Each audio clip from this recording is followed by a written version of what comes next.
Sawney Cunningham was born into a good family in Glasgow. Even though the family was reasonably well off, Cunningham took to thieving in his youth. He met and married a woman who had a dowry of £140 a year, but not long after they were wed, he began to abuse her and pawned or sold all she had to spend on loose women.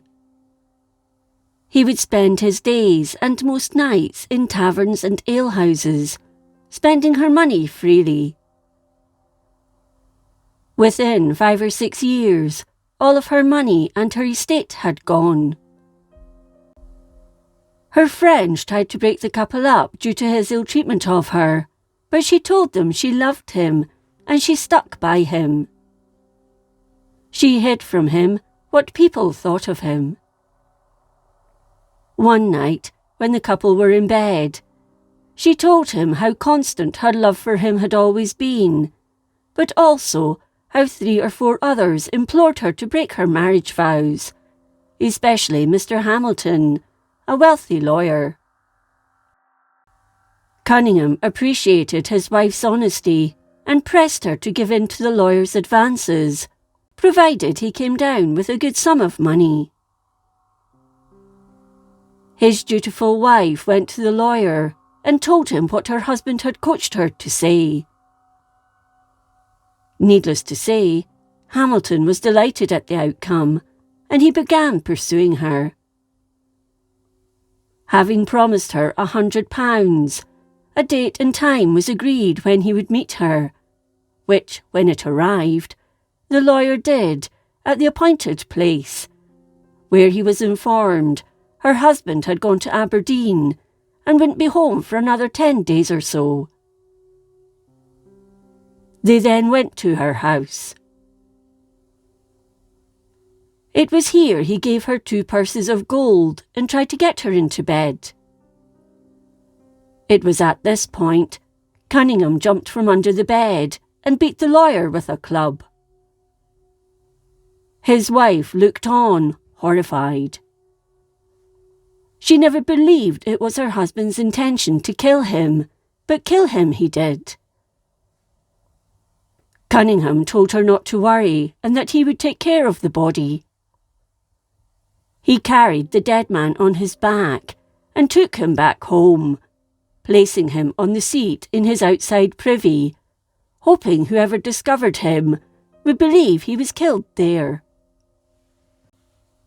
The lawyer, however, had mentioned his liaison to his friend who also lived in his house. At around midnight, the friend had a call of nature, and on opening the door, saw Hamilton was in the privy before him, so waited. But as time passed, he grew impatient. He pulled him by the sleeve, and the man's body slumped forward, falling onto the ground. He stooped down to pick him up, thinking he may have fainted, but soon realised he was dead. The man immediately thought Cunningham had murdered him.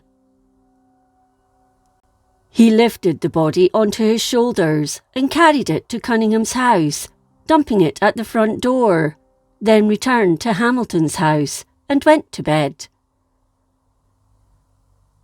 As it happened, around half an hour later, Mrs. Cunningham had a call of nature, and as she opened the door to go to the privy, the body fell into the house. Frightened, she immediately ran to her husband, who was in bed, and told him the body was back. Once more, he told her not to worry. He would deal with it once and for all. He lifted it and made his way to the river, where he intended to throw it in, but he heard a noise. It was a gang of thieves who'd just stolen 2 large flitches of bacon from a cheesemonger, and who were discussing where to hide it. They decided it best to discuss it over a glass of wine. In the meantime, they hid it in an empty cellar at an inn, knocking up the vintner, who let them in. Cunningham, now in the clear, took the bacon and returned to the house, placing the body in the sack where the bacon had been. Meanwhile, the thieves offered the landlord their booty. He wanted to see the bacon before making the purchase, so the men went to fetch it. It seemed heavier than before, but they never thought much about it. On opening the sack at the pub, the lawyer's head popped out. The tavern keeper cried out, "O villains, what have you done? You have killed Mr. Hamilton, and are so impudent to bring him here to fell him for bacon." The 6 thieves were more astonished than the landlord, and stood looking at each other, not knowing what to say. The men were soon apprehended and sent to jail.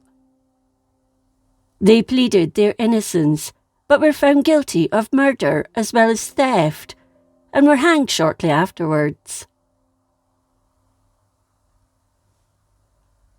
In the meantime, Cunningham spent Hamilton's money freely until it was all gone, so he turned to highway robbery to make cash after this. On the highway, he robbed passengers on the stagecoach, then killed them. However, as he was pretty well known in the West, he moved to Edinburgh, where he joined a gang of highwaymen who chose him as their leader. Known for his courage, he lived in the best houses for entertainment in the city. He would pretend to be a stranger in Edinburgh and make acquaintance of other strangers, then would entice them 2 or 3 miles out of town to a show, where he wouldn't let them pay a farthing.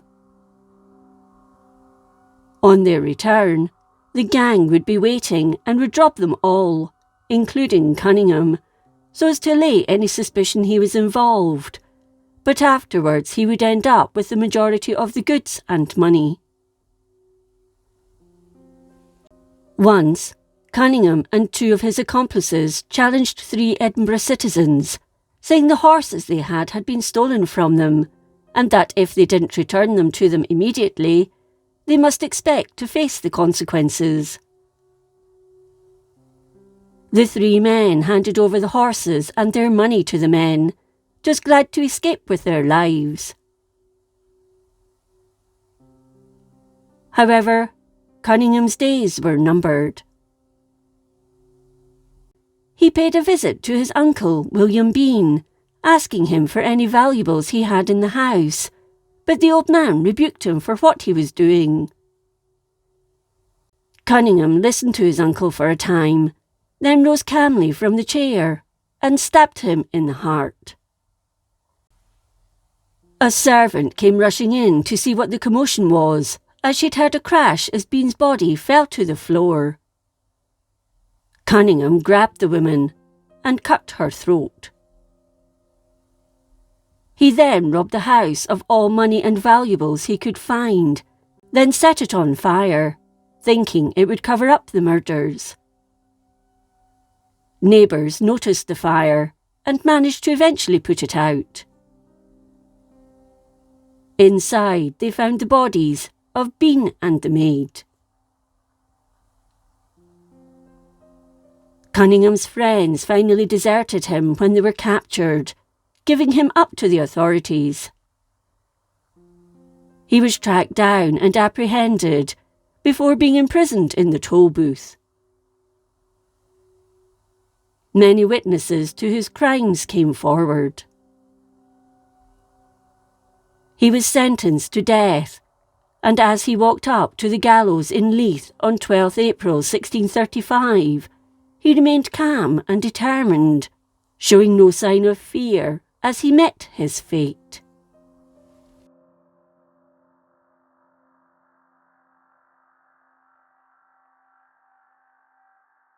If you enjoyed this episode of Scotland's History, please like, comment and subscribe. Until next time, thank you for watching.